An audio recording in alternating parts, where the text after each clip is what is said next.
PT Bank Pembangunan Daerah Jawa Barat dan Banten dan PT Bank DKI, penyidik telah melakukan pendalaman dalam perkara ini, di mana sebelumnya sudah ditetapkan tersangka kurang lebih hampir 11 orang, dan ketiga terdiri dari 8. Pada malam ini bahwa dari hasil pengembangan penyidikan dan dari hasil pemeriksaan kurang lebih 277 saksi dan 4 ahli, dari pendalaman penyidikan telah melakukan pemeriksaan terhadap para saksi dari alat bukti. Telah ditetapkan satu tersangka baru dengan inisial IKL terkait dengan bagaimana kronologi perkara ini. Di sini ada Pak Dirdik. Untuk waktu dan kesempatan kami persilakan.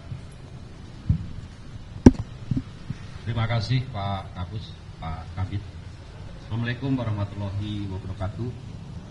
Salam, Om Swastiastu, Namo Buddhaya, salam kebajikan, dan rekan-rekan media yang saya hormati dan banggakan.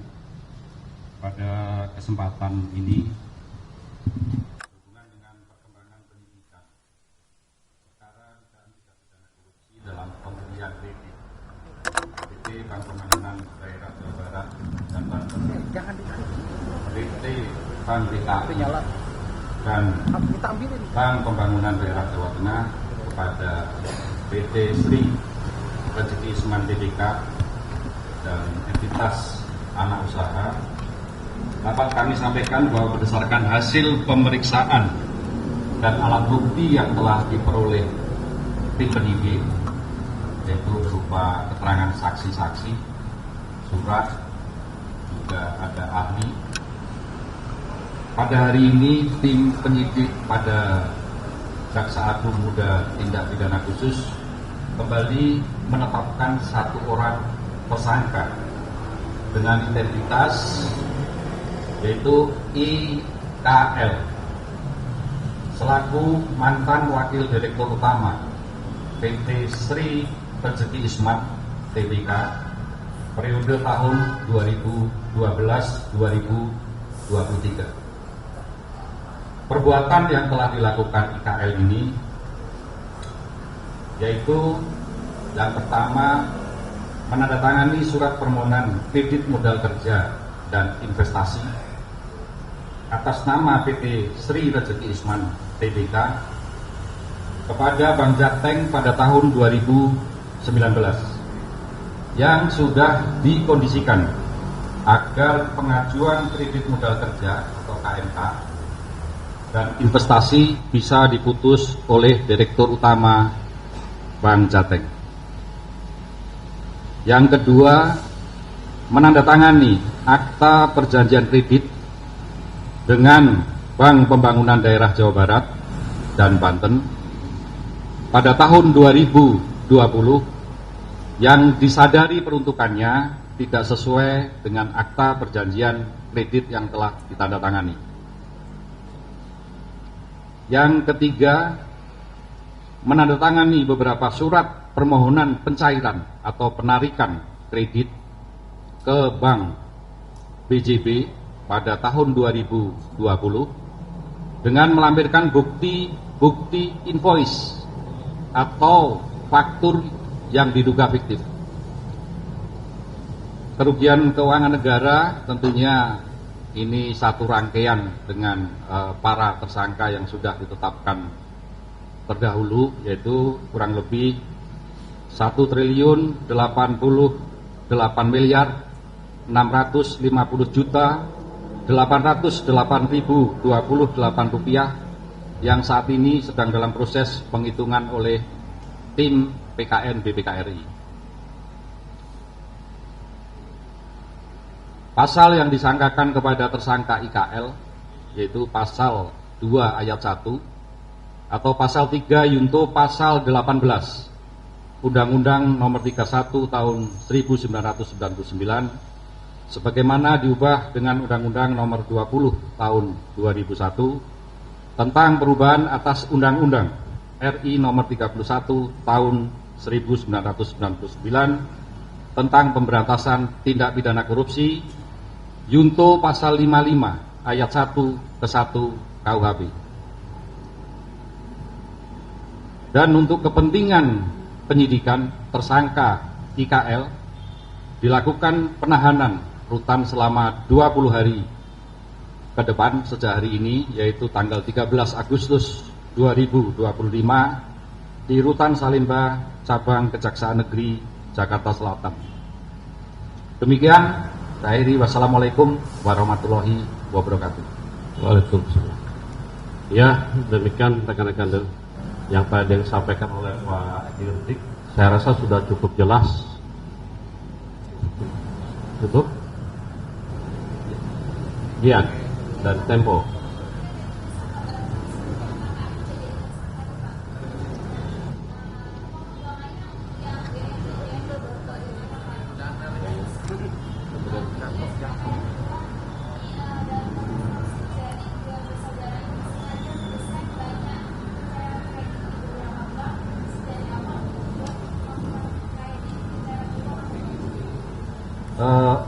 Terima kasih. Yang pertama tadi saya jelaskan dari pertanyaan Mbak Reba, Mbak Jihan, Tempo. Oh, Tempo. Yang pertama tentunya kaitannya ini kan dari Bank BPD. Ya. Untuk yang selanjutnya tentunya yang klaster kedua sudah saya sampaikan. Tentunya ini adalah terkait dengan kredit sindikasi. Sindikasi yaitu apa? Ada Bank BNI, BRI dan LPI. Itu saat ini tim penyidik masih melakukan pemeriksaan terhadap saksi-saksi. Terus yang kedua ya terkait dengan adanya kredit di bank-bank swasta. Tadi saya sampaikan juga bahwa salah satu tentunya yang tidak sesuai dengan akta perjanjian kredit yang ditandatangani yang semestinya itu untuk KMK, kredit modal kerja. Ini disalurkan atau dipergunakan tidak sesuai peruntukannya, yaitu untuk melunasi kredit-kredit Sritek yang ada di bank swasta. Seperti itu. Ya. Salah satunya penggunaannya ke sana, betul. Iya. Seperti itu. Silakan. Ada lagi? Sudah cukup ya? Sudahlah. Nah, Dibatasi. Nantilah. Nanti beritanya. Cukup ini dulu ya. cukup. Cukup ya.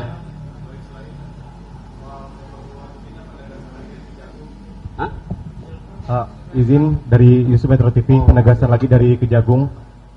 Pak Anang, untuk Silver Matukina, apakah benar memiliki ipar di Kejari Jaksel? Kemudian kenapa hingga saat ini belum dilakukan eksekusi? Karena Komjak juga sudah bersuara bahwa akan menjadi presiden buruk untuk Kejagung. Terima kasih. Baik, terima kasih. Dari Metro ya? Baik. Kami sudah cek berdasarkan report dari Kejari Jakarta Selatan, tidak ada hubungan persaudaraan dengan pegawai di Kejari Jakarta Selatan sepanjang ini. Yang kedua terkait yang bersangkutan memang belum dilakukan eksekusi, tetapi yang bersangkutan report masih terakhir akan mengadakan PK di PN Jakarta Selatan. Ya.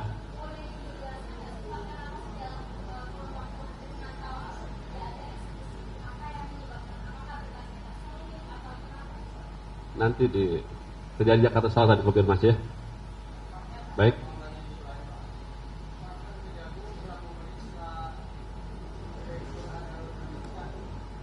Sudah lah.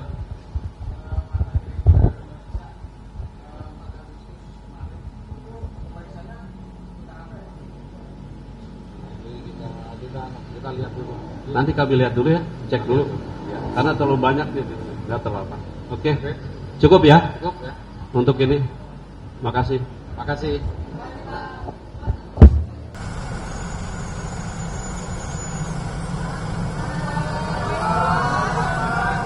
Pak, deket amat ke sono, Pak, ya.